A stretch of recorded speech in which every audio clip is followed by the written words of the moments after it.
This is Judge Dedra Davis. I am here with my law clerk, Victoria Harmeyer. She is a 3L at South Texas College of Law.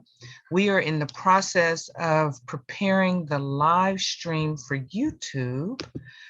So it's still reading, preparing. It's taking a few minutes, and we will just stall a little bit until it comes, give people time to join our Facebook Live, and hopefully our live streaming with YouTube is properly queuing up. Just giving a few people a chance to join us here.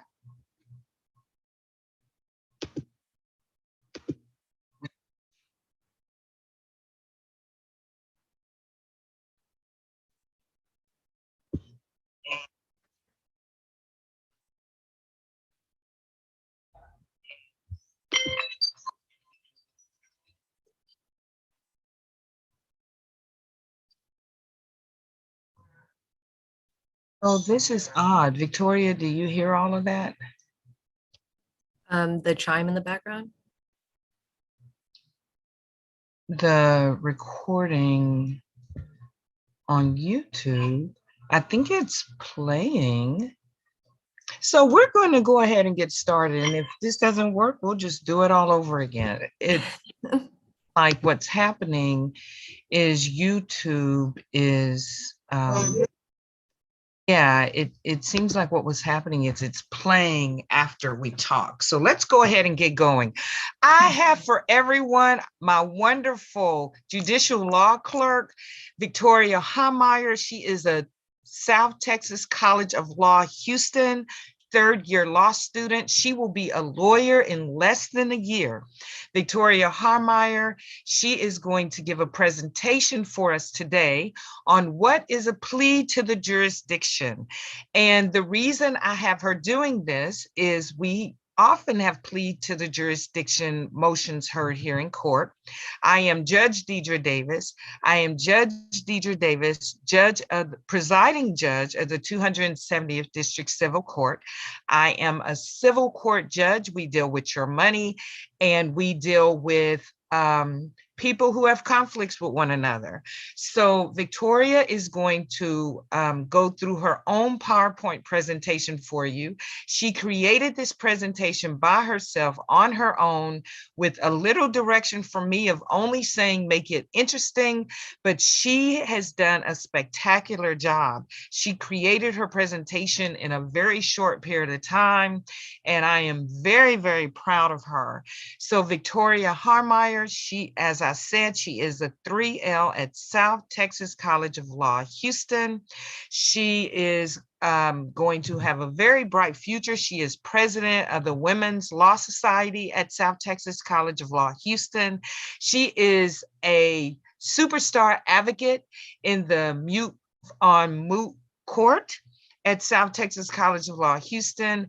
And Victoria, we are going to now allow you the opportunity to give your presentation. It's not more than about 9 or 10 minutes. So you will be able to give your presentation on what is a plea to the jurisdiction. And very quickly, before you start, we are going to have a plea to a jurisdiction argued today. This is the 270th Court. The plea to the jurisdiction will be argued today at 1 p.m. You are welcome to join and see the lawyers go at it.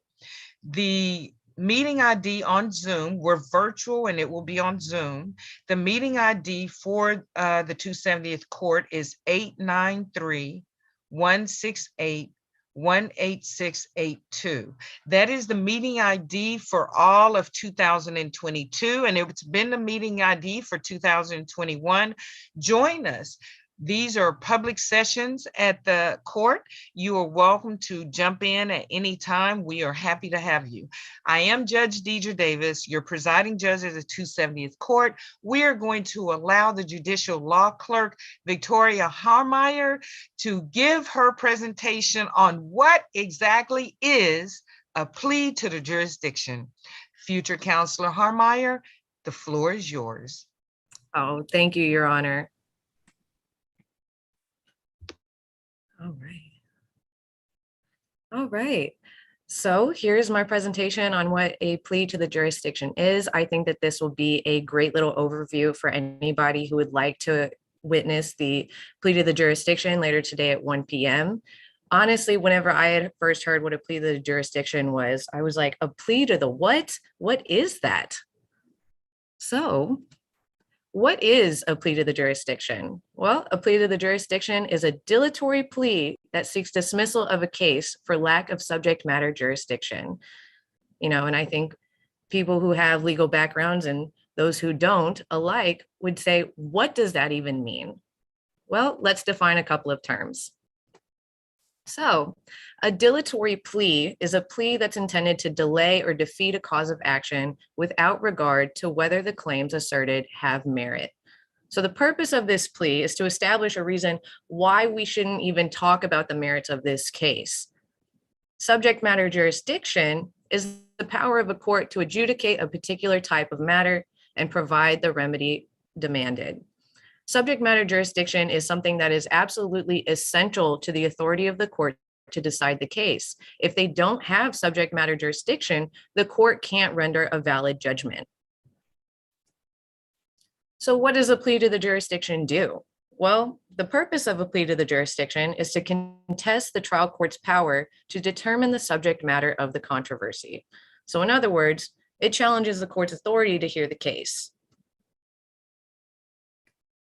And who files a plea to the jurisdiction?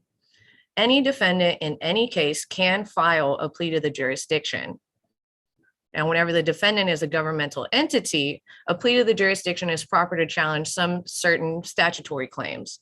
And the goal of a plea to the jurisdiction, especially whenever it's pled by a governmental entity, is to have the trial court dismiss the claim based on sovereign immunity.